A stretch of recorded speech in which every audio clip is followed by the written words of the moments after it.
Welcome to the County Manager's Report. I'm Lloyd Higuera. With me is County Manager Steve Mogroheisky. Welcome, Steve. Thanks, Lloyd. Great to be back. Good to have you here. It feels like summer, unfortunately. Yeah, we don't like that. It's the middle of January. We want to see some white stuff. I know. We need some Lots more. of it.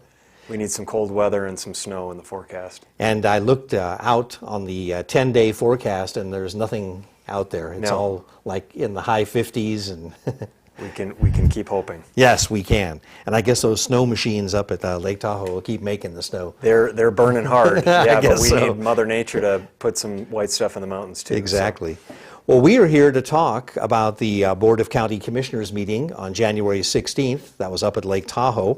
Fairly short meeting. It broke another record, I think, 44 minutes. We like that. Yeah. We got the business done in an efficient amount of time. And everybody went home. Right. Well, the commissioners at that meeting did approve the use of a general fund adjusted opening fund balance of $700,000, and that was available for distribution. And how did they handle that distribution? Where did all the money go? Well, first of all, this was from last fiscal year, year 12-13. And as Douglas County has over the last several years, we have managed our budget effectively and conservatively. Our revenues in the general fund came a fraction of a percent. Within a fraction of a percent, we generated about $11,000 more revenue than we projected. That's always good, but very close.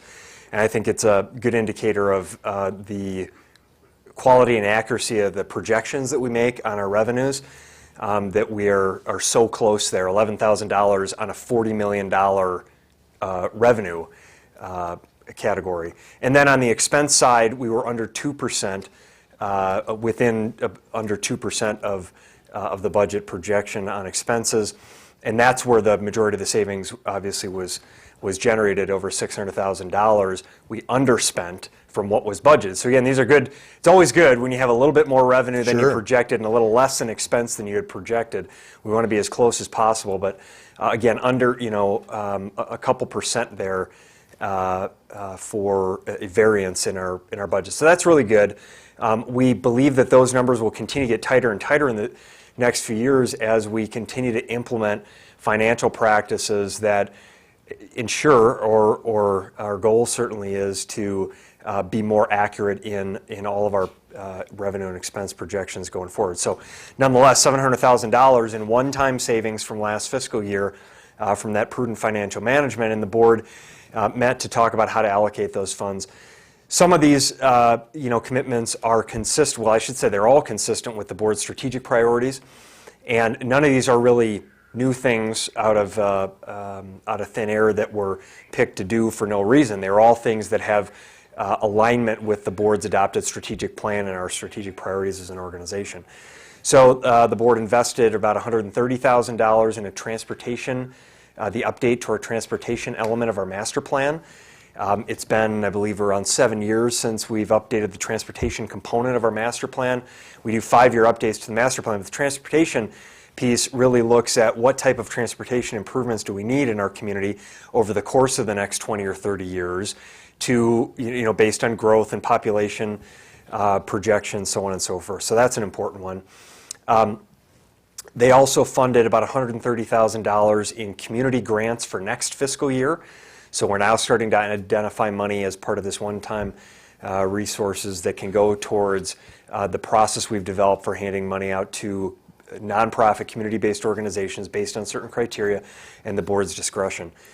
So those things were both approved. We also, the board put a little over $100,000 into the contingency budget in the general fund, which is intended to help supplant future obligations for our FEMA remapping, the remapping of flood plan update, flood map updates with FEMA, and then the board put $50,000 towards our Valley Vision effort. As everyone knows, we participated in developing a long-range vision for the revitalization of our Minden and Gardnerville core and the greater Carson Valley area.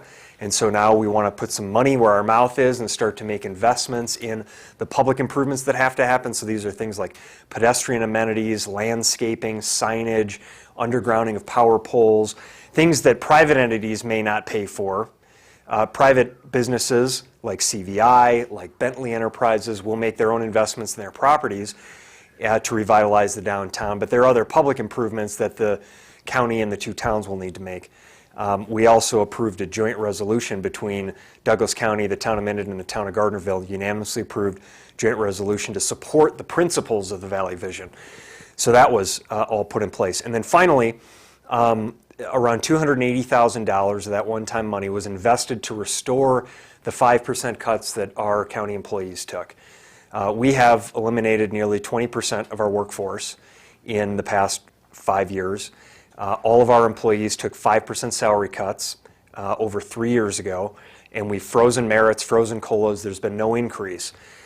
And so this was an effort to say, you know, our employees, a significant amount of that $600,000 in expenditure savings in the general fund was due to our prudent financial management and not filling certain positions, holding those positions vacant, which means other employees pick up more work, and from savings from all of the salary adjustments that were made. So the board felt it was prudent then to restore those reductions that our employees took several years ago. It's important to remember that county employees in that 5% reduction in over a 4-year period, they will receive a net increase, the majority of our employees, a net increase of 1% over 4 years, or 0.25% per year over that period of time. So we've really, that's the story, the big story with our budget.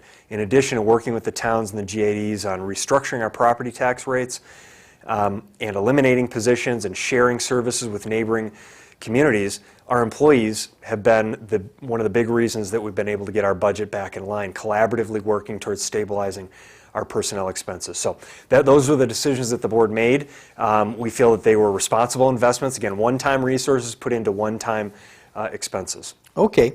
Well, you mentioned the employees, and that was the rest of the meeting was, I guess, rewarding your employees for their patience. And first of all, commissioners approved an amendment to the Douglas County Employee Association contract to provide a 1% salary restoration.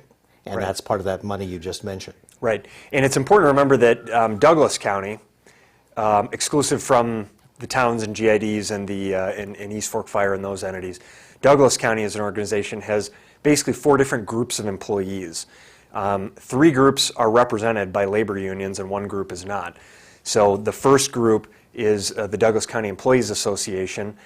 They are a collective bargaining association, a labor union that is organized, and Douglas County management negotiates contracts with that employee group. So this first adjustment was then to restore the 5% reductions that were taken by those class employees. The last pieces of that, which equate to about 2%, that was supposed to be given over the next couple of years, that was accelerated to be given in February of 2014. So the board approved this amendment to the contract with the Douglas County Employees Association.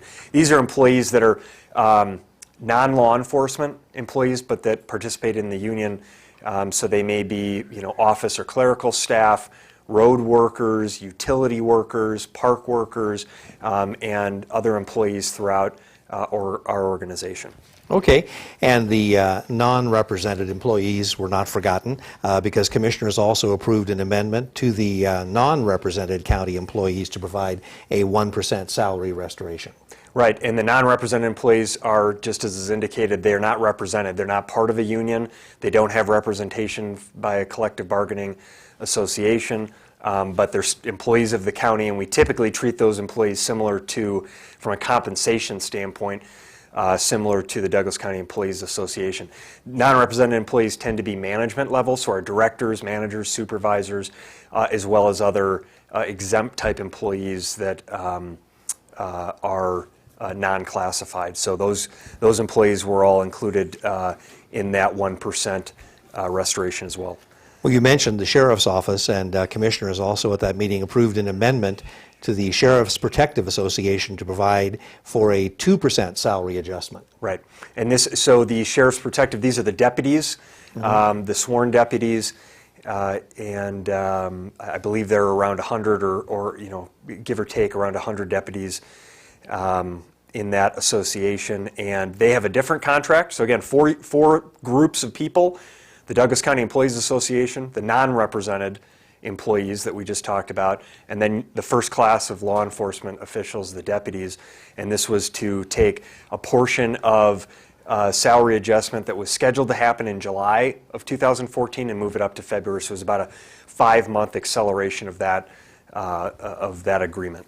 Okay, and the fourth unit is the sheriff's sergeants. They are the other unit, and they were approved for a 2% salary adjustment. That's right. So the sergeants, and this is a smaller group, I believe it's something in the range of 14 employees that are sergeants, so they're in a more of a leadership capacity in the sheriff's office, but are represented by that bargaining unit. And again, 2% that was scheduled for July of 2014 was moved up 5 months to February. So those four, and I just reiterate this because it's sometimes maybe a little confusing for residents who don't understand the different groups of employees. Those are the four groups that we deal with in Douglas County, or the Douglas County Employees Association, the non-representative management type employees, the Sheriff's Protective Association deputies, and then the sergeants. Okay, very good. Well, that pretty much covers the meeting. And we did it in under 44 minutes. Well, we did it in 11 minutes. There we go. Yes, All right. so we have some time to chew here. We have a lot of time here.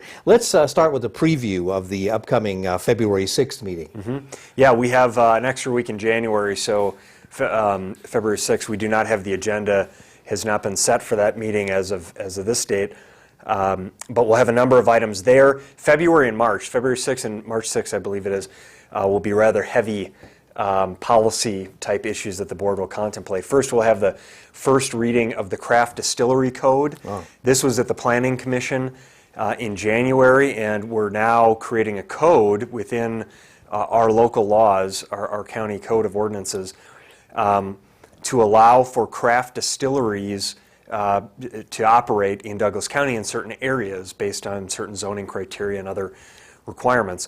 The state of Nevada, the legislature and the governor approved a law that would allow craft distilleries. You can actually distill the spirits in the facility, and then you can also package them, ship them, store it, and do tasting and sales on site. Previously, all of that was not allowed. You could have a distillery in one place, and then you might be able to have a tasting room or a bar or restaurant that would be completely separate from those, but you could not have them all in one location.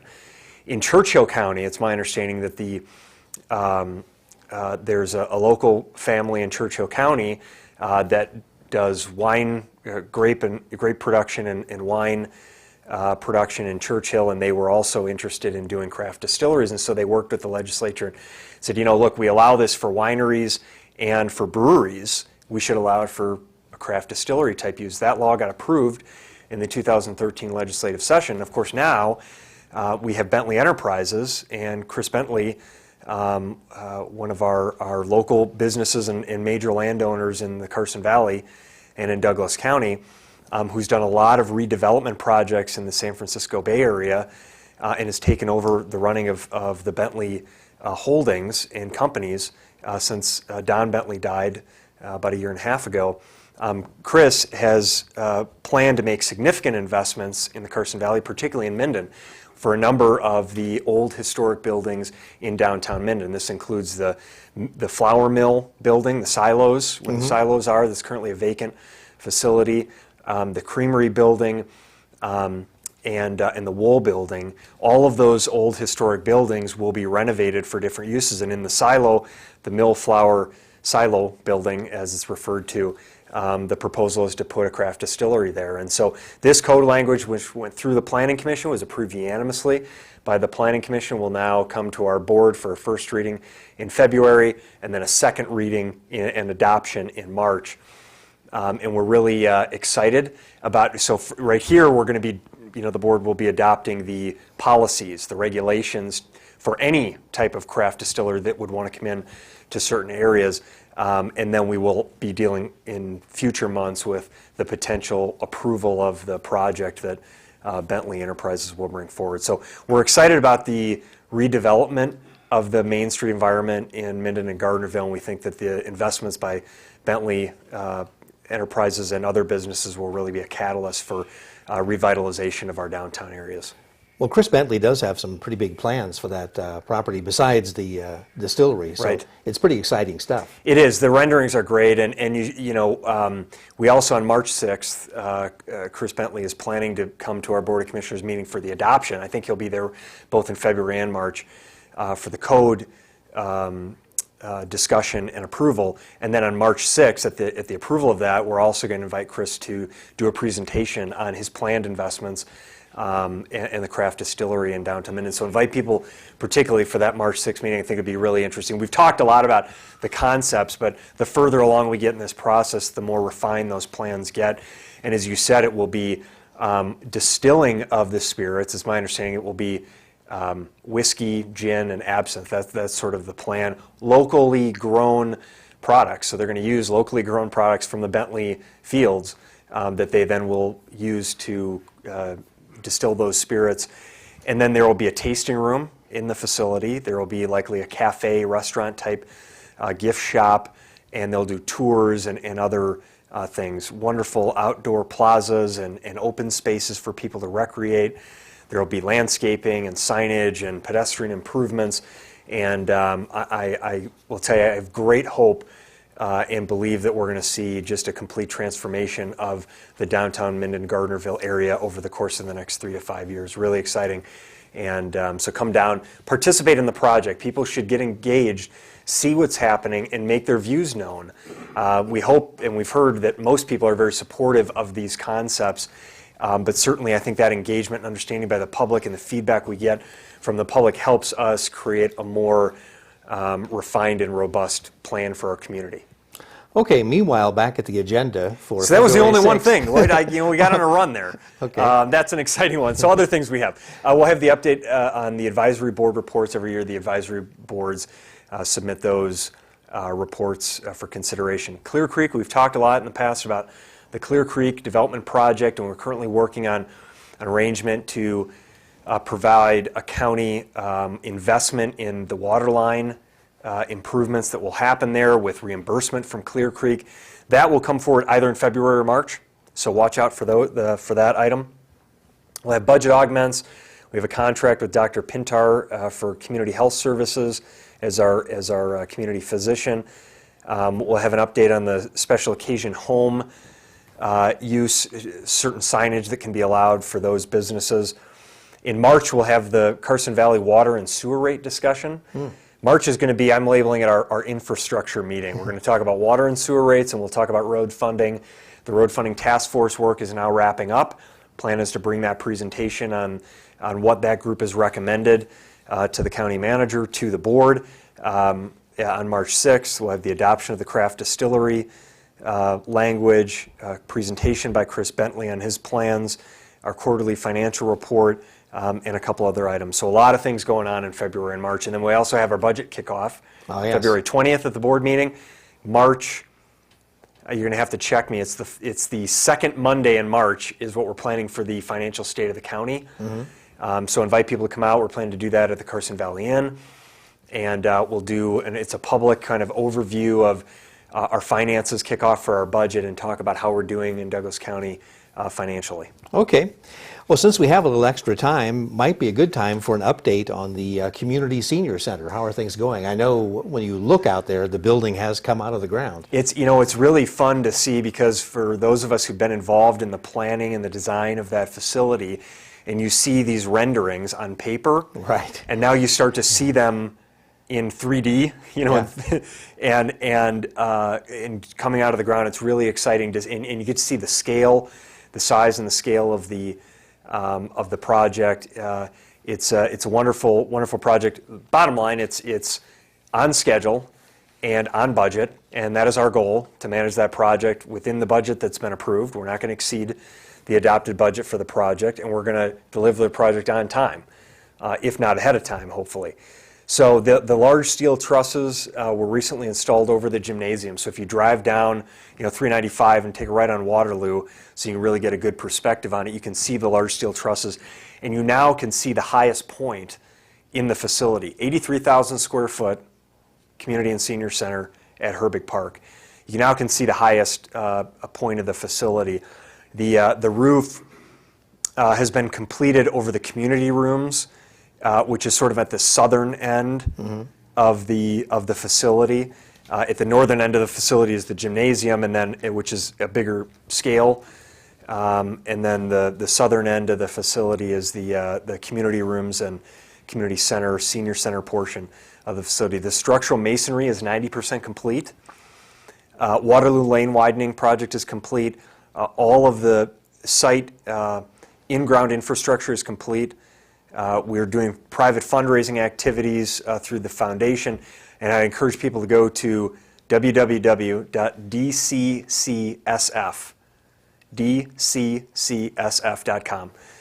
to make a donation or to buy a brick.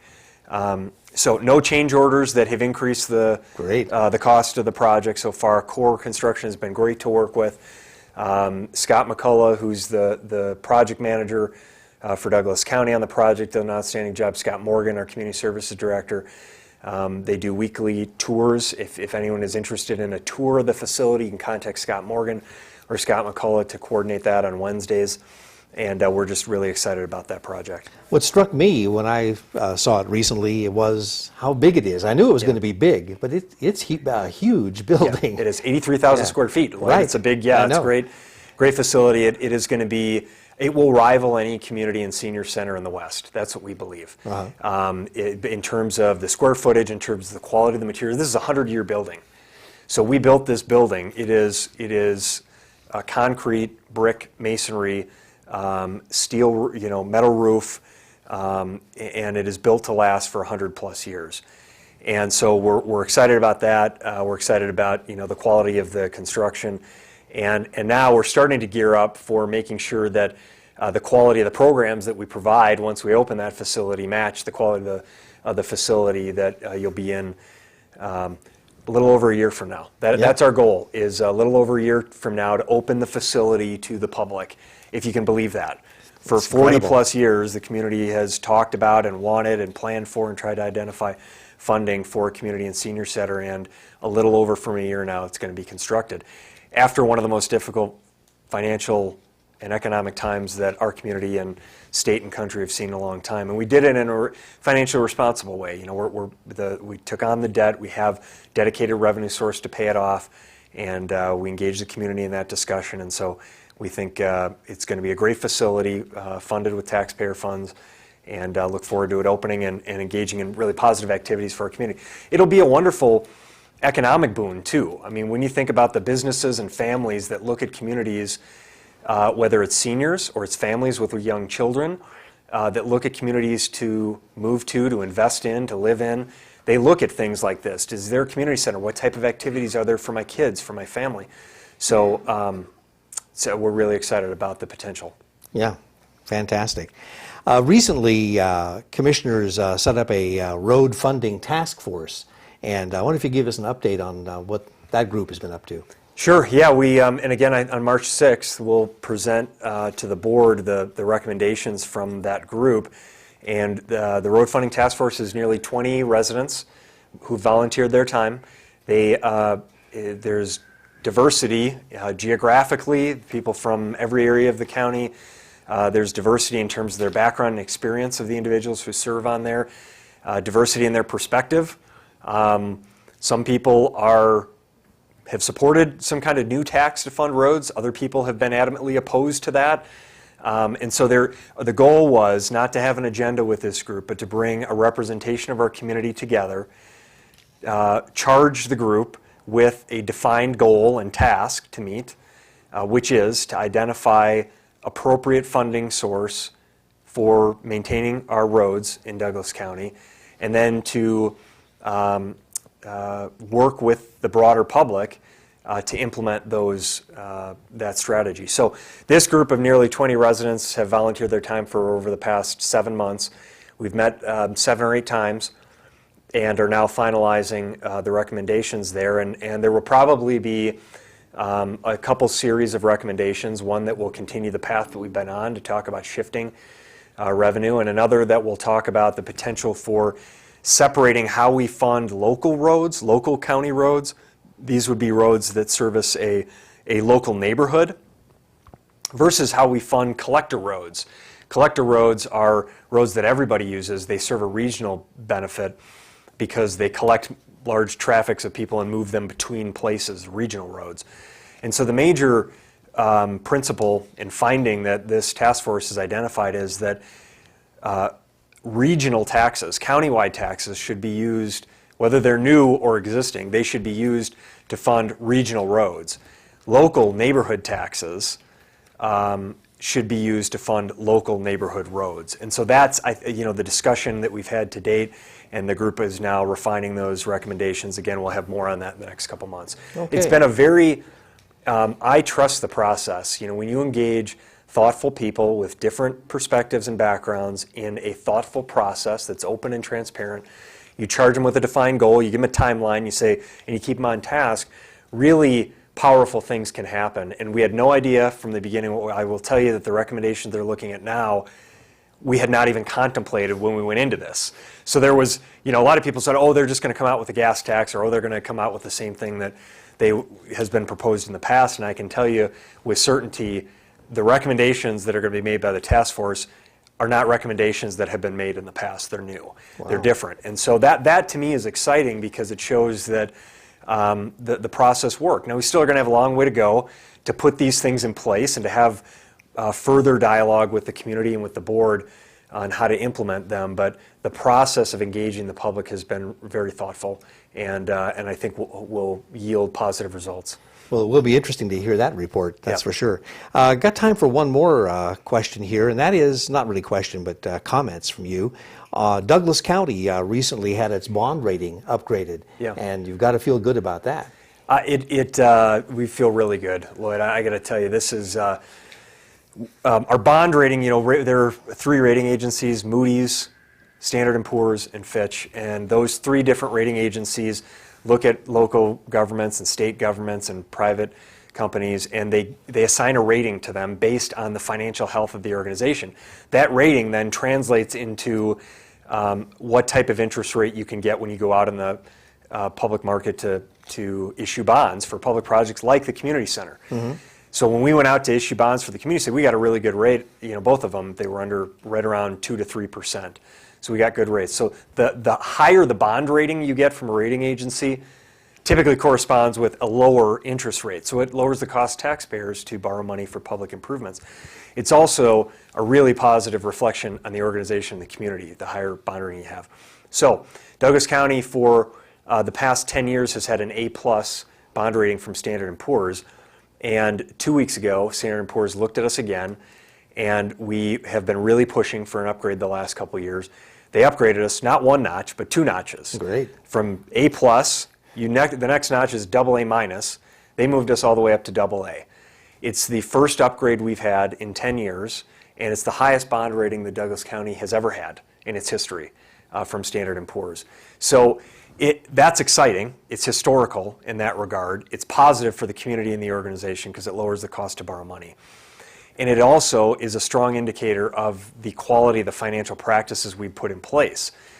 All of those practices and then investing in stabilizing our revenues and expenses were concerted efforts we made over the past 3 to 5 years, and they now have yielded really strong results by international rating agencies who chose to upgrade us by 2 notches at a time in which most local governments are not being upgraded. They're being held the same or downgraded, and we got moved up 2 after 10 years of no change and the highest rate in our history. So that's enough, but I think it's something that I'm not just proud of. I think that our organization, our board, and our public need to be proud of, that we all accomplished this together, and it feels really good, and it's an indicator of, if you have quality financial management, good leadership on your board, engagement by your public, great staff in place, you can do really powerful things like this.